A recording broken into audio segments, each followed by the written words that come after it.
Everyone has a story they've never said out loud. These are the ones they finally told me.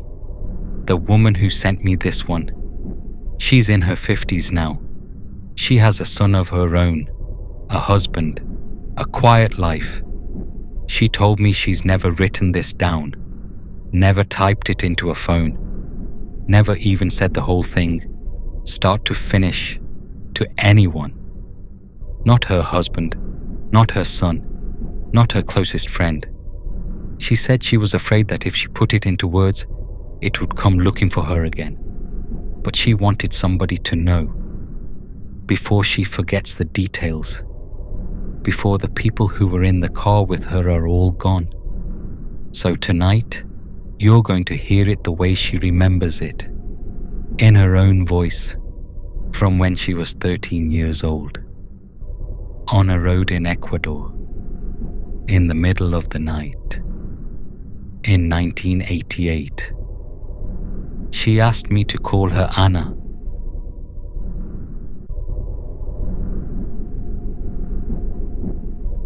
My name is Anna. I was 13 years old. It was summer. The kind of summer where the heat doesn't leave even after the sun goes down. It just hides in the walls and waits for you to fall asleep before it comes back out.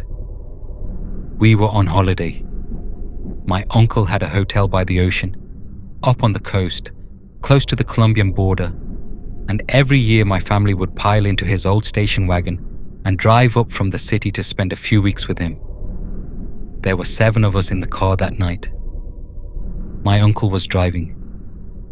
My aunt was in the passenger seat. My 2 cousins, the boys, were squeezed in the middle row with me. And in the very back, in the part with no proper seats, just blankets and a folded up sheet over the spare tire, were my 2 youngest cousins, asleep. They were always asleep. They could sleep through anything. My uncle never drove during the day. I want to say that again, because I think about it a lot now, as an adult. My uncle never drove during the day. He said it was because of the traffic. He said the trucks were terrible on the coastal road, the lorries coming down from Colombia, the buses that didn't have brakes, the men who drove drunk in the afternoons. He said it was safer at night. He said the air was cooler. He said you could see headlights from a kilometer away on the empty road. And that gave you time to react. That's what he said. I believed him. I was 13. You believe what your uncle tells you when you're 13. We left around 11 at night. My aunt had packed sandwiches, the kind with butter and ham and a little bit of cheese, wrapped in wax paper. The radio was on for the first hour. Some station out of Guayaquil playing old boleros, the kind of music my mother used to hum when she did the dishes. Then we lost the signal, and after that, the only sound was the engine and the wind through the open windows, and my uncle humming to himself. I remember the smell of the car, gasoline, and my aunt's perfume, and the faint sweetness of mango that one of my cousins had eaten earlier and spilled on the seat. I remember being happy. The road out of the city was lit at first. Street lights every few hundred meters, other cars, a few trucks, roadside stalls still open, selling fried plantain and corn, and bottles of cola in glass that you had to return when you were finished. Then, slowly, the lights started to thin out, and then they were gone. If you've never been on a road like that, a road with no lights, no houses, no other cars, I don't know how to describe it to you. The headlights only show you maybe 20 meters of road in front of the bumper. Everything past that is just black, not dark, black. Like the road is being made up just for you, just as you drive into it, and behind you it's being erased. The trees on either side were tall. Mango trees, I think. Maybe kabas. They leaned in over the road in places, and when we passed under them, the headlights would catch the leaves, and the whole world would flash green for a second, and then go black again. It must have been almost 1 a.m. when my uncle stopped humming. He didn't say anything at first. He just stopped humming. And in a car that quiet, you notice when somebody stops making sound. My aunt noticed too. She turned her head and looked at him. I saw the side of her face from the back seat, the way her jaw tightened. I think she knew what was coming. My uncle cleared his throat. He said, "Niños, listen to me." My cousins beside me sat up a little straighter. The two in the back kept sleeping. My uncle didn't look at us in the rearview mirror. He kept his eyes on the road. He said, "In a few minutes, we are going to pass a place. I want you to be ready." I remember asking him, "Ready for what?" And he said, and I remember this exactly. I have remembered this exactly for almost 40 years. He said, "You are going to see a woman. She will be on the road. Do not scream. Do not roll up the windows. Do not ask me to stop. We are going to drive through her, and then we are going to keep driving. And then we are going to be at the hotel, and we are going to forget about it. Do you understand?" My cousin, the older one, the one next to me, laughed. He thought it was a joke. My uncle didn't laugh back. He didn't say anything for a long moment. He just drove. And then, very quietly, almost like he was talking to himself, he said, "She is looking for her son." I don't know if my uncle told us the whole story to prepare us, or to scare us, or because he just needed to say it out loud himself. He said there was a woman who lived on this stretch of the coast a long time ago. Nobody knew exactly when. Some people said the 1940s. Some people said before that even. She had been young. She had been beautiful, the way people in stories are always beautiful. And she had one son. She lived in a small house, set back from the road. Her husband worked the boats and was gone for weeks at a time, so it was mostly just her and the boy. He was maybe 4 years old, maybe 5. One afternoon, she was hanging laundry behind the house, and when she turned around, the boy was gone. She thought he had wandered to the front. She walked around the house. He wasn't there. She called his name. He didn't answer. She walked to the road. She looked left and right. The road was empty. She started walking. She walked for hours. She walked until her feet bled through her sandals. She knocked on every door she could find. And there weren't many, my uncle said, because this part of the coast has never had many houses. She asked every driver who passed. She walked all the way to the next town, and then she walked back. She didn't find him. She walked the road again the next day, and the day after, and the day after that. My uncle said, and I have always remembered the way he said this. My uncle said, she walked that road for the rest of her life. She never stopped looking. She would stop cars in the middle of the night and ask the drivers if they had seen her son. She would walk up to a parked truck and look in the cab. She would look in the back of vans. She would look at every child she passed and ask, "Is that you? Is that you? Mi amor? Did you come back?" And then, one day, she died. The people in the next town found her on the road. They said she had walked herself to death. They buried her in a small cemetery near the church, but she didn't stop walking. My uncle said the drivers on this road had been seeing her for as long as anyone could remember. Truckers, bus drivers, fishermen driving home before dawn. They all said the same thing. A woman in a long white dress, long dark hair. She would be standing in the middle of the road or walking along the shoulder, and she would turn her head as you approached, and she would look through your windshield. My uncle said he had passed through her 7 times in his life. He said he didn't know why she didn't bother him, why she let him keep driving. Some of the truckers, he said, refused to take this road anymore. Some of them had nervous breakdowns. One of them, a man my uncle knew personally, had stopped his truck the first time he saw her. He had gotten out. He had walked toward her, and nobody ever saw him again. His truck was found 3 days later, empty, key still in the ignition, door open.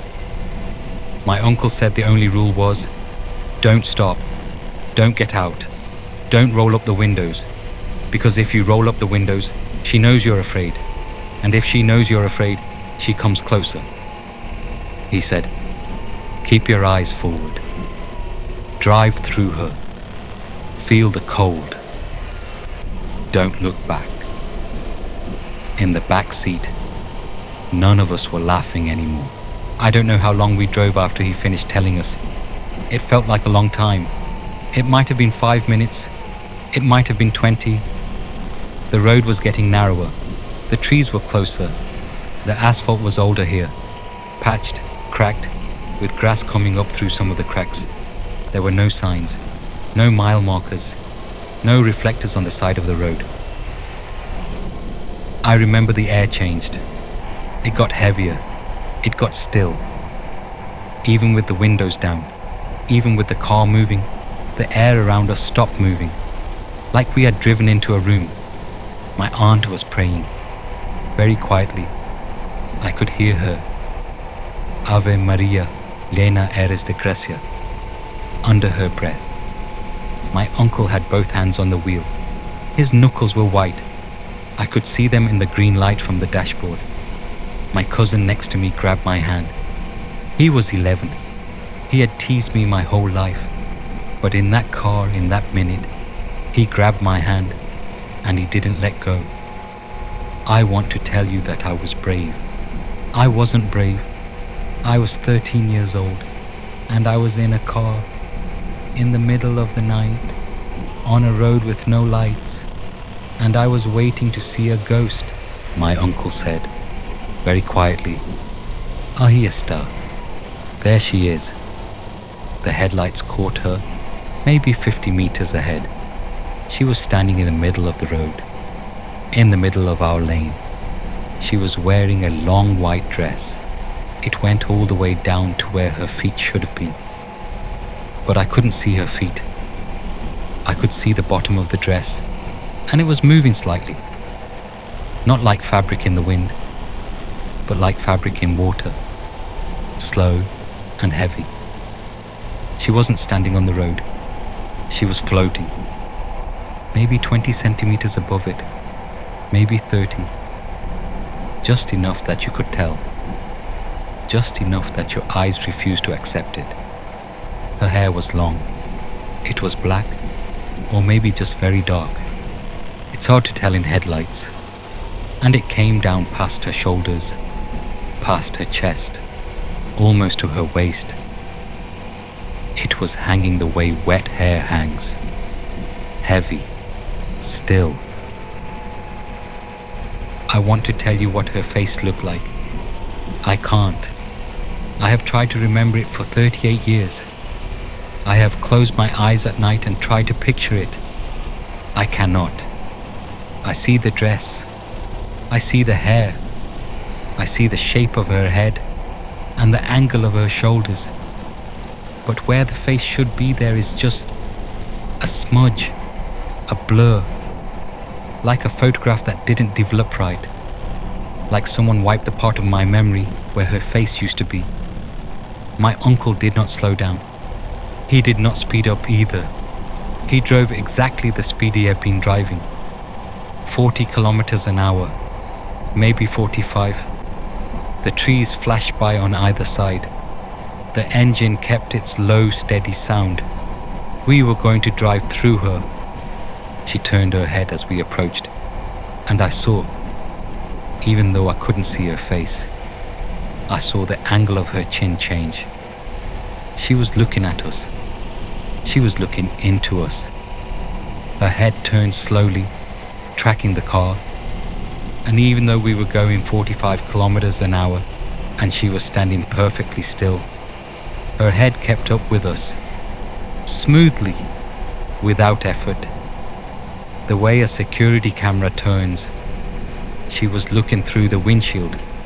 She was looking past my uncle, past my aunt, into the back seat, into the back row, into the part of the car where the youngest two were sleeping under the sheet. She was looking for her son, and then we hit her. I don't know what I expected. A thud maybe, a scream, a body folding over the hood the way a real body would. I had braced myself for it. My cousin was squeezing my hand so hard I thought my fingers would break. I had my eyes open. I don't know why. I should have closed them, but I had my eyes open. And I was watching the dress come toward the windshield, and the hair, and the smudge where the face was. And I was waiting for the impact. There was no impact. She just passed through, or we passed through her. I still don't know which one is the right way to say it. And then it was gone. And then came the cold. I have been cold before. I grew up poor. I have been in mountains. I have stood in the ocean in winter. I have held ice on my skin until it burned. That was not cold. That was something else. It started in my chest, right in the middle of my chest, right where the heart is supposed to be. It was as if someone had reached a hand made of ice through the front of my shirt and put their palm flat against my sternum. And then the hand spread, out through my ribs, up through my throat, down through my stomach, into my arms, my legs, my fingertips, my cousin's hand in mine. I felt his go cold at the same time mine did. We both froze together, in the same instant. I could not breathe. I want to be clear about that. I could not breathe. My lungs would not move. It wasn't that the air was cold. It was that the air was gone. For maybe 2 seconds, maybe 3, there was no air inside me and no air outside me. And I was sitting in a car that was driving 45 kilometers an hour through nothing. And then it was over. The cold left the way it came, out through my chest, out through the windshield, gone. The air came back. My lungs worked again. My cousin let out a sound. Not a scream, not a sob, just a small broken sound like a hiccup, and started crying. Silently. He was 11 and he was crying silently, and his hand was still in mine. My aunt was still praying. I don't think she had stopped. My uncle was still driving, both hands on the wheel, eyes forward. He had not looked once, not once, the whole time. In the back, the 2 youngest cousins were still asleep under the sheet. Nobody said anything for a long time. The trees thinned out. The road widened. After maybe 20 minutes, we started to see lights again. A gas station closed. A house with a porch light. Another house. The smell of the ocean came through the windows, salt and seaweed, and the wet stone smell of a coast that has been a coast for a very long time. My uncle pulled up to the hotel just as the sky was starting to turn grey. He turned off the engine. He sat there for a moment, with his hand still on the wheel, And then he turned around in his seat and he looked at us. At me, at my cousins, at the two sleeping in the back. He looked at us for a long time. And then he said, very quietly, "You did well. You didn't scream. Now we don't talk about it. Not tonight. Not tomorrow. Not ever if you can help it." And then he opened his door and got out and started unloading the suitcases like nothing had happened. We never talked about it. Not at breakfast. Not on the beach. Not on the long drive home 2 weeks later. Which, I should tell you, my uncle did during the day. For the only time in his life that I can remember. He drove home during the day, in the traffic, with the trucks, sweating in the heat, the air conditioning broken. He didn't say why. He didn't have to. My cousin, the one who had held my hand, he moved to Spain. He has children now. We see each other every few years. We hug. We catch up. We talk about our parents, our jobs, our kids. We never talk about the road. But sometimes, when we're saying goodbye, he'll squeeze my hand, the same hand, and he'll hold it for just a second longer than a normal goodbye. And I know that he remembers, and he knows that I remember, and that is enough. My uncle died in 2004. He was 71. He died peacefully in his sleep, in the same hotel by the ocean, which he ran until the very end. I went to the funeral. After the service, I sat with my aunt in the kitchen of the hotel while she made coffee. I wanted to ask her something. I had wanted to ask her for years, but I couldn't get the words out. Not that day. Not with everyone there. It took me almost 20 more years to ask. She is in her 80s now. She still lives in the hotel. Last summer I went to see her, and we sat in the same kitchen, and she made coffee the same way she always has. And I finally asked her, "Did he ever tell you why he drove that road at night?" She didn't look up. She kept stirring the coffee, and she said, "Because he wanted to see her. He wanted to see her every time he could. He hoped, one of these times, she would find what she was looking for. And then she could rest." I asked her if she thought it had ever happened. She looked at me, and she said, "No. I don't think she has found him yet. I think she's still walking." I have not driven that road since I was 13. I live in a city now. I have a son. He is older than the woman's son was when she lost him. He is older than I was that night in the car. When he was small, when he was 4 and 5 and 6, I used to sit by his bed at night and watch him sleep. And I would think, what if I lost him? What if I turned around and he was gone, and I walked the road for the rest of my life and never found him? I would think, I would do the same thing she did. I would never stop walking either. That's the story. That's what happened to me in a car in 1988 on a road in Ecuador when I was 13 years old. I have never told it from beginning to end before. Not to anyone. Thank you for letting me tell it now. If you've ever seen something on a dark road that you couldn't explain, something that stayed with you for years, for decades, I'd like to hear about it. You know where to find me. Until then, keep your eyes forward. Drive through it. Don't look back.